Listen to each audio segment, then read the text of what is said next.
Hello there, this is me, Kaiser93, and this is going to be a Pretty Rhythm Rainbow Live episode 14 review. Now, this episode, it was halfway a review. Now, I say review because, let's just get into it. The start of the episode, Himuro is inside of a building with the words PSA at the bottom, like the sign at the bottom of the building is PSA. And it goes all the way up top, it scans up top, and it shows a statue before it gets to the top and shows Himuro. Now that statue, I don't know.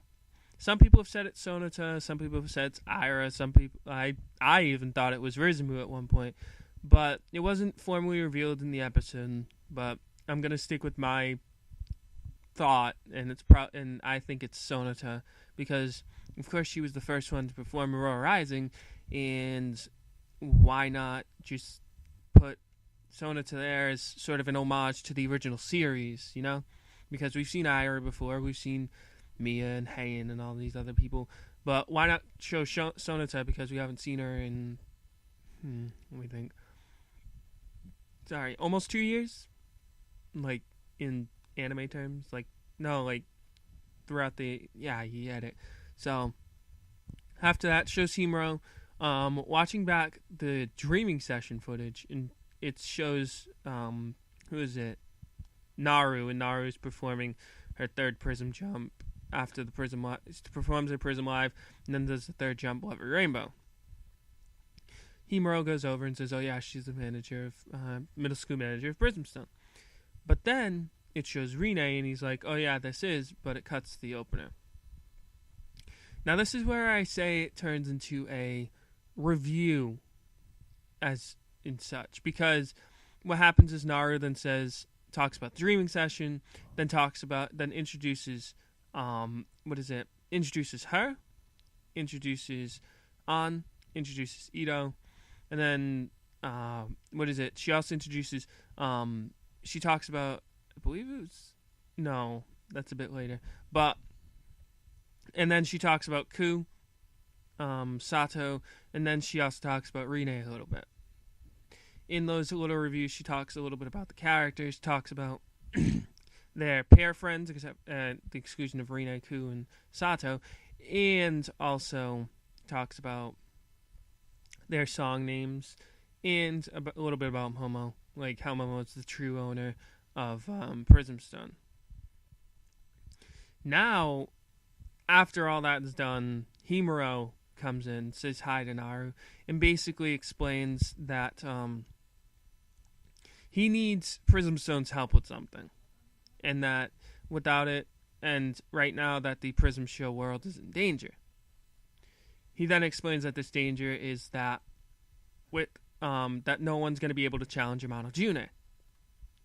Because June, he explains, why she isn't in Prism shows anymore is because every Prism show she entered, she won by a landslide. Like, it wasn't even a challenge, because in that world, I guess no one can perform 4 Prism jumps in a row, and June could do it so easily, so that's why she won every single tournament, no matter what. And basically, she said, I don't want to do it anymore, and just stopped coming into tournaments altogether. And then her, not going to call them replacements, but basically the ones that took the top throne after were the 3 top girls at Etta Rose, which is Etta Rose S-Team, or Remroji Baru, who's it? I'm trying to think. Morizono Wakana, there we go, and Takanashi Ota. Basically, the 3 girls that we all know are like the top 3 in Etta Rose. And basically, Himuro just wants Prismstone's help to try and, to try and, I guess, dethrone them, maybe? To become the new top? Because I guess he thinks that Etta Rose is corrupting the judging process, because he is, as he announces at the beginning, like when he's talking to Naru, that he is the chairman of the Prism Show Association, or the PSA. So, basically, Sato says, I agree, but on one condition. If you let me have that cake right there. Himuro's like, sure, go ahead. And that was a little funny moment because it was like, why? Like, Sato really didn't. I believe Sato didn't even care. She was like, okay, they're sweet staring me in the face. Himuro's talking to me about something important, but you know what? I just want that. I just want that cake. So basically, the agreement's in. Naru then scolds, who is it, Sato a little bit for not, like, that's bad manners to say something like that when someone's trying to say something serious to you. And basically, she sees Himuro off. Now what happens is Sato then says, okay, call everyone in, to my office after we close. I have something important to tell you. Then they get into the room. Naru asks what it is, and Sato says it's about Rinne's secret. Then she goes on to say that, An then says, okay, is she an alien? Is she from inside the earth? Is she yokai? Ito says none of those are possible, but Sato corrects Ito and says, An's right. Like, Rinne is actually possibly from the prison world. Then Sato goes into a story, talks about, oh yeah, long ago, in a world with rainbow, with, I don't know what the explanation was, but in a world with, like, sparkles and such, there was a princess. This princess would go around changing her form, as she pleased, to spread the prism sparkle to different worlds. Sometimes giving legendary jumps. Now it shows Ira at this point, which means that Rinne, or the princess, gave Ira's world the Aurora Rising dream, or Aurora Rising the Sonata. And then also Sato says to give the power to give power to despicable villains, which means Rinne also, or the princess, also gave the power to Asachi Kintaro, to basically whip the prison world to his will, but the power of the Prism Show overcame it with Heian and Mia, as they show in the background, with the Passionate Symphonia and the Star Sky Symphonia. And then shows Rinne basically, okay, she can change at will, blah, blah, blah, and just go around and bring the Prism Sparkle. But what happens one day is she's going to spread the Prism Sparkle of the Prism Live Sparkle, but runs into trouble, falls into Naru's world, and, well, lo and behold, that's how she ended up there. Then what happens is, Ito's like, who's gonna believe this story? Do you have any proof to back this up? Sato's like, you want proof? I have it right here. Sato, I don't know how to say this, her chest opens up, like as a machine would, and just lifts up. And basically Momo jumps out of it. Naru and Anito are shocked about this, and Momo reveals that Chisato is basically just something to show society of her, because of course they see her in her penguin form. It's going to be a bit shocking to see a penguin talking, so that's why she just decided to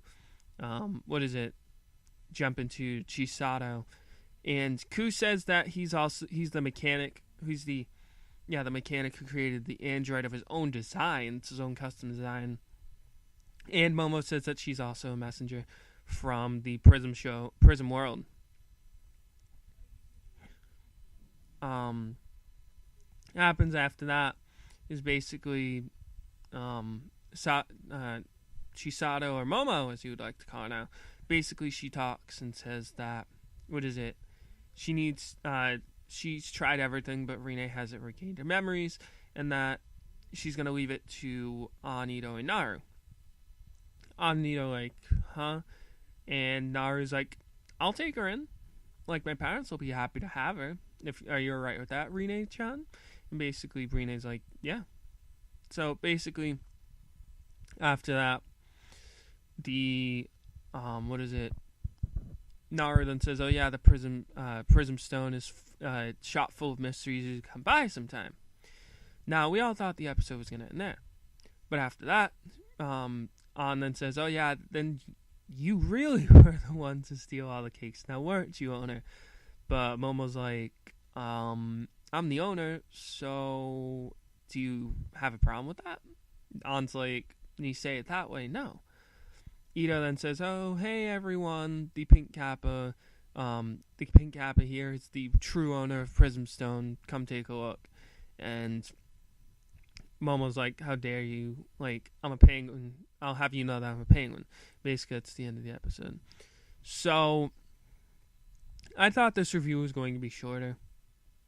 But, well, it ended up being a bit long. Like, almost 11 minutes. But hey, whatever. Nothing you can really do about that. I just had to talk my mind out. This is a really good episode. I liked Rinne's secret because it does make her seem overpowered. Like, she can do just about anything.